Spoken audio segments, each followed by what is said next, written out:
Hello everyone, आज के इस वीडियो में हम लोग देखेंगे कि हैज़ हैव का एक्चुअल मीनिंग क्या होता है और ये किस तरह से वर्क करता है या फिर कितने तरह के सेंटेंसेस में ये यूज़ किया जाता है। क्योंकि अगर हमें इनके सही यूजेस को समझ में आ जाता है तो हम सेंटेंस को सही तरह से बना सकते हैं। क्योंकि जैसा कि आप जानते हैं इंग्लिश लैंग्वेज में कई ऐसी मैन वर्ब या फिर हेल्पिंग वर्ब होती है जिनके काफ़ी सारे यूजेस होते हैं और अगर हमें ये सभी यूजेस पता चल जाते हैं सही तरह से, अगर हमें इन्हें यूज़ करना आ जाता है तो हम हर छोटा सा छोटा सेंटेंस को सही तरह से बना सकते हैं।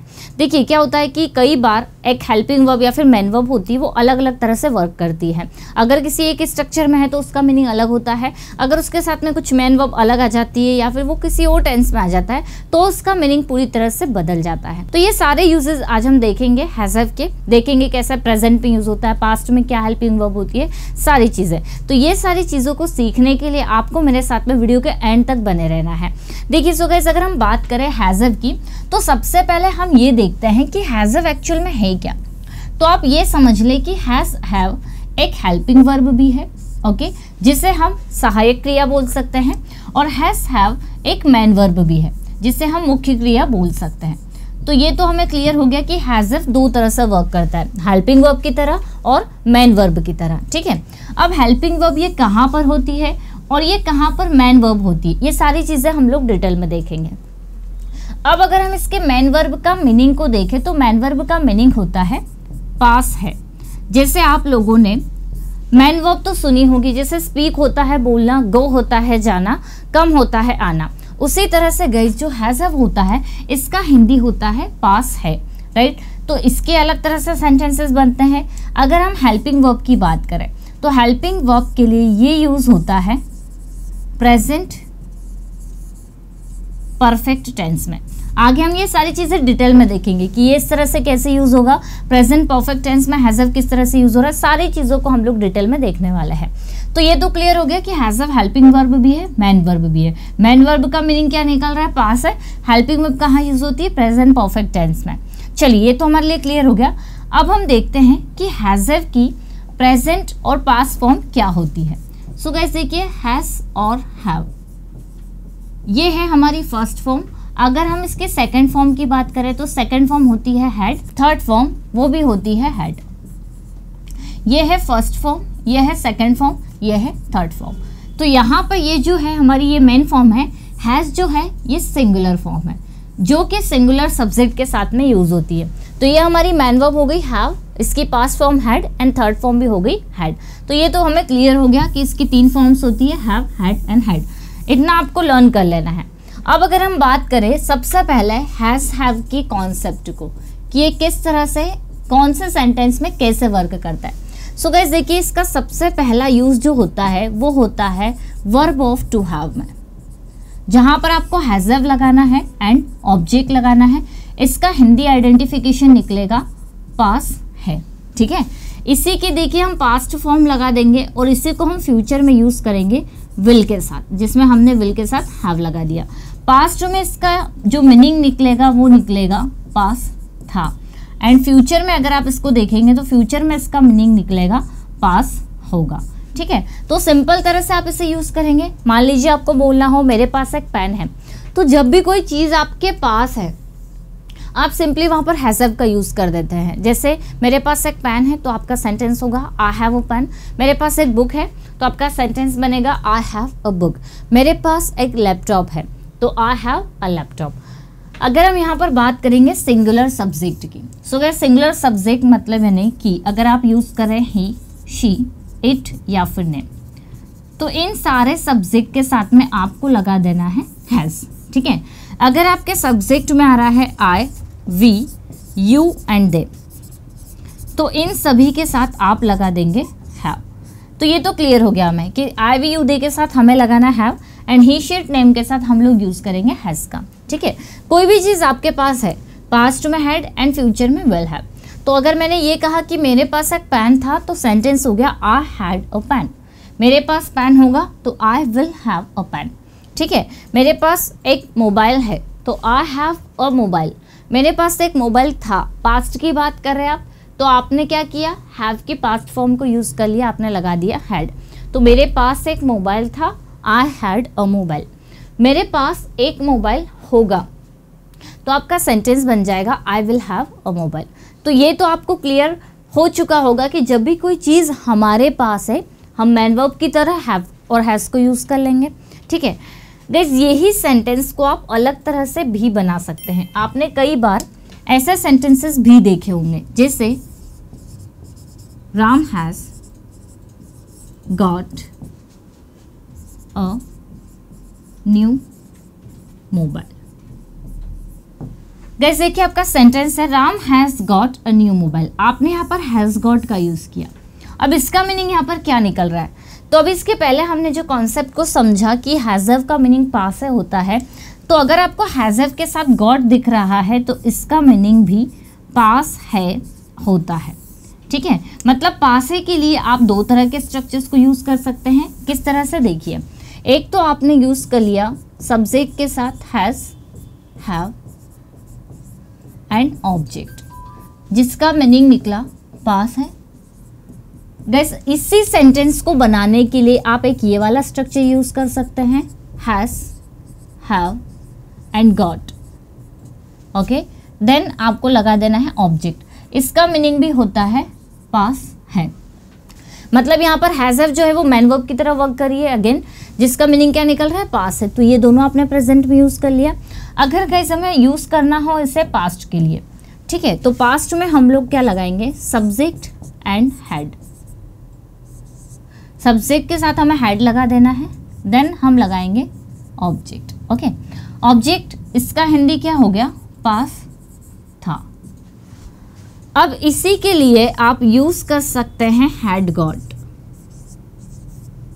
ये देखिए आपने क्या किया, हैड गॉट लगा दिया, यहाँ पर हैज हैव गॉट था। क्यों? क्योंकि हैज हैव की पास्ट फॉर्म क्या होती है? हैड होती है। हैड गॉट के साथ आपने लगा दिया ऑब्जेक्ट, अब इसका मीनिंग भी निकलेगा पास था। अब अगर हम बात करेंगे गाइस फ्यूचर की, तो फ्यूचर के लिए आपको यूज करना होगा will have. Subject plus will have and object. इसी का अगर आप गॉट के साथ बनाना चाहते हैं तो आप गॉट के साथ कुछ इस तरह से बनाएंगे, will have got plus object. अब देखिए यहाँ पर जो हिंदी आइडेंटिफिकेशन निकलेगी वो निकलेगी पास होगा। तो यहाँ पर हमें ये समझना है कि हैज़ हैव का पहला यूज, ठीक है, अगर हम देखें तो यूज फर्स्ट, या बोल सकते हैं पहला यूज इसका जो होता है वो इस तरह से होता है जब आपको कुछ बताना हो कि हमारे पास ये है। जैसे अगर आपको बोलना हो मेरे पास एक पेन है तो आई हैव अ पेन, या आप बोल सकते हैं I have got a pen, got भी लगा सकते हैं आप। मेरे पास एक मोबाइल है तो आई हैव गॉट अ मोबाइल। ठीक है, उसके पास पैसे हैं तो हम देखिए उसके पास, अगर यहाँ पर सिंगुलर है सब्जेक्ट ही या फिर शी, तो आप क्या करेंगे? सिंगुलर हेल्पिंग वर्ब लगाएंगे। जैसे she has got a mobile या फिर शी हैज़ अ मोबाइल, दोनों करेक्ट है। यही सेंटेंस अगर हम पास्ट में बनाते हैं तो पास्ट में क्या बनेगा? शी हैड अ मोबाइल या फिर she had got a mobile, मतलब उसके पास एक मोबाइल था। अगर हमें फ्यूचर के लिए बनाना है तो she will have a mobile या फिर she will have got a mobile, मतलब उसके पास एक मोबाइल होगा। तो ये चीज़ आपको क्लियर हो चुकी है कि हैज़ हैव मतलब होता है पास होना या फिर पास है। पास्ट में हैड एंड फ्यूचर में विल हैव, दो तरह से हम लोग बना सकते हैं, सिंपली हैज़ हैव के साथ एंड हैज़ हैव गॉट के साथ। तो ये कॉन्सेप्ट तो हमें क्लियर हो गया। आइए अब हम देखते हैं इसका सेकंड कॉन्सेप्ट। गाइस देखिए अब हैज़ हैव को हम हेल्पिंग वर्ब की तरह यूज करते हैं प्रेजेंट परफेक्ट टेंस में। ओके, प्रेजेंट परफेक्ट टेंस में ये यूज होता है। इसके अलावा ये यूज किया जाता है पास्ट परफेक्ट टेंस में, एंड इसके अलावा ये यूज होता है फ्यूचर परफेक्ट टेंस में। सो गाइस देखिए प्रेजेंट परफेक्ट टेंस का स्ट्रक्चर आप लोगों को पता होगा, सब्जेक्ट के साथ में आ जाता है हैज एंड हैव। ठीक है, यहाँ पर आपने हैज हैव लगा दी हेल्पिंग वर्ब। अब इसके साथ में हम लोग वर्ब की थर्ड फॉर्म यूज करते हैं एंड देन ऑब्जेक्ट का यूज कर लेते हैं। पास्ट परफेक्ट में हम लोग पास्ट फॉर्म यूज करते हैं हैड, एंड देन हम लोग वर्ब की थर्ड फॉर्म लगाते हैं एंड ऑब्जेक्ट लगाते हैं। तो टेंस अगर आपको आते हैं तो ये स्ट्रक्चर आपको बहुत अच्छे से क्लियर होगा। अब क्या होता है कि कई बार ऐसे सेंटेंसेस भी आ जाते हैं जिसमें हैज़ हैव के साथ हैड भी लग जाता है, हैड के साथ दोबारा हैड लग जाता है, तो उसके कॉन्सेप्ट में काफ़ी सारे स्टूडेंट्स कंफ्यूज्ड होते हैं। समझ नहीं पाते कि कैसे लगा, हैज़ के साथ हैव भी लग गया, हैड भी लग गया, या फिर हैड के साथ भी हैड लग चुका है। तो ऐसे क्यों होता है? देखिए हैज़ हैव और V3 ये हमें पता है लगाना होता है प्रेजेंट परफेक्ट टेंस में। अब एक और चीज़ हम समझेंगे कि हैज़ और हैव का मीनिंग लेना भी होता है। जैसे टेक का मीनिंग होता है, टेक मतलब भी लेना होता है और हैज़ हैव मतलब भी लेना होता है। अब देखिए अगर टेक की हम सेकंड फॉर्म देखेंगे तो टेक की सेकंड फॉर्म होती है टुक एंड इसकी थर्ड फॉर्म होती है टेकन। ओके, वैसे ही गाइस अगर हैज़ हैव की पास्ट फॉर्म हम देखें तो होती है हैड एंड इसकी थर्ड फॉर्म भी होती है हैड। इसका मीनिंग भी क्या होता है? लेना। ठीक है, तो आपने क्या देखा कि लेना के लिए हम हैज़ हैव का यूज़ कर सकते हैं, टेक का भी कर सकते हैं, टुक एंड टेकन इसकी थर्ड फॉर्म और सेकंड फॉर्म है।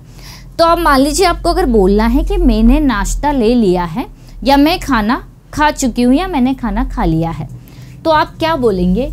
I have. ये आपने प्रेजेंट परफेक्ट टेंस के हिसाब से हेल्पिंग वर्ब लगा दी, तो आपका सेंटेंस कुछ इस तरह से बनेगा, आई हैव। अब आपको लेना के लिए V3 का यूज़ करना है, तो आप चाहे तो इनमें से कोई भी V3 ले सकते हैं, हैड ले सकते हैं या फिर टेकन ले सकते हैं। तो आपका सेंटेंस बनेगा आई हैव टेकन फूड या फिर आई हैव हैड फूड। अब देखिए आपके सेंटेंस में क्या आया? I have had food. Have के साथ हमने हैड लगाया, तो ये हैड का मीनिंग एक्चुअल में क्या है? लेना। ठीक है, इसीलिए हमने बोला आई हैव हैड फूड मतलब मैं खाना ले चुकी हूँ, मैं खाना खा चुकी हूँ। ठीक है, आई हैव हैड वाटर, मैं पानी ले चुकी हूँ। तो यहाँ पर गाइस ये जो हैड आप देखते हैं हैव के साथ में, ये एक्चुअल में V3 है, किसका? हैव का थर्ड फॉर्म है। इसीलिए आपको कंफ्यूजन होता है कि यहाँ पर किस तरह से वर्क कर रहा है। तो यहाँ पर तो ये हो गया हेल्पिंग वर्ब जो प्रेजेंट परफेक्ट टेंस की हेल्पिंग वर्ब है, एंड मैन वर्ब V3 आपने लगा दी हैज़ और हैव की। गाइस वैसे ही अगर पास्ट परफेक्ट टेंस का हम इसको कन्वर्ट कर दे पास्ट परफेक्ट टेंस में, तो सेंटेंस क्या बनेगा? मैं खाना खा चुकी थी या मैंने खाना खा लिया था। चुका था, चुकी थी, इसकी आइडेंटिफिकेशन होती है, तो हमारा सेंटेंस बन जाएगा I had had food. Had आपने दोबारा लगा दी जो कि थर्ड फॉर्म है। ठीक है, तो आपने क्या कहा? आई हैड हैड फूड मतलब मैं खाना खा चुकी थी, मैंने खाना खा लिया था।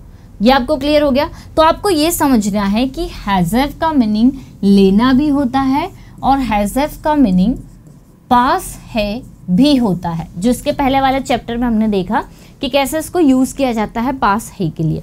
ठीक है, अब गाइस कई बार आपने ऐसे सेंटेंसेस भी सुने होंगे, हैव अ फूड या हैव योर सीट। ओके, तो यहाँ पर जो हैव है इसका मीनिंग क्या निकल रहा है? लेना ही निकल रहा है। इसीलिए हम लोग बोल रहे हैं हैव फूड मतलब आपका खाना ले लो, हैव योर सीट आपकी सीट ले लो। तो ऐसे भी यूज़ होता है जिसकी डायरेक्ट स्टार्टिंग हम V1 से कर देते हैं। ठीक है, प्लीज़ हैव योर सीट मतलब अपना आप स्थान ले लो, अपनी सीट आप ले लो या फिर बैठ जाओ, टेक योर सीट। तो आप जहाँ भी टेक का यूज़ करते हैं आप वहाँ हैव का यूज़ भी कर सकते हैं। तो ये भी हमें कॉन्सेप्ट क्लियर हो गया। इसके अलावा गाइज अगर हम देखें तो हैज़ हैव को यूज़ किया जाता है modal verb has and have to के लिए, प्लस हमें वर्ब की फर्स्ट फॉर्म लगानी होती है। ठीक है, हैज़ हैव टू जिसका मीनिंग होता है पढ़ता है या फिर ना है। इसी का जो पास्ट होता है वो बन जाता है हैड टू, एंड फ्यूचर जो बनता है वो बनता है विल हैव टू। ठीक है, तो हैड टू मतलब होता है ना था या फिर पढ़ता था, एंड विल हैव टू का मीनिंग होगा ना होगा या फिर पढ़ेगा। तो यहाँ पर भी ये यूज़ हो रहा है, लेकिन यहाँ पर ये पूरी की पूरी एक ऑक्सिलरी वर्ब है, has have to, had to and will have to. जैसे मुझे जाना है, आई हैव टू गो, मुझे जाना था, आई हैड टू गो, मुझे जाना होगा, I will have to go. ठीक है, आपको जब कुछ करना है, जैसे मुझे पढ़ाना है, आई हैव टू टीच, मुझे पढ़ाना था, आई हैड टू टीच, या फिर मुझे पढ़ाना होगा, तो हमारा सेंटेंस बन जाएगा I will have to teach. तो ये भी आपको समझ में आया होगा। तो गाइस हम लोगों ने क्या देखा कि जो हैज़ हैव यूज़ होता है वो टेंस में यूज़ होता है। ओके, इसके अलावा अगर हम देखें तो मॉडल वर्ब में यूज़ होता है, इसके अलावा एक और हमने देखा कि यूज़ होता है ये टेक की जगह, जहाँ पर आप टेक यूज़ कर रहे हैं वहाँ पर आप हैव को भी यूज़ कर सकते हैं। ठीक है, एक हमने इसका यूज़ देखा वर्ब ऑफ टू हैव, जिसमें हमने इसे दो तरह से यूज़ किया, एक तो simple has and have, and इसी के अलावा हमने देखा has and have got. Okay, तो इतने तरह से यूज़ किया जाता है और इसी वजह से हमें कभी कभार कंफ्यूजन हो जाता है कि इसे हम यूज़ कैसे करेंगे।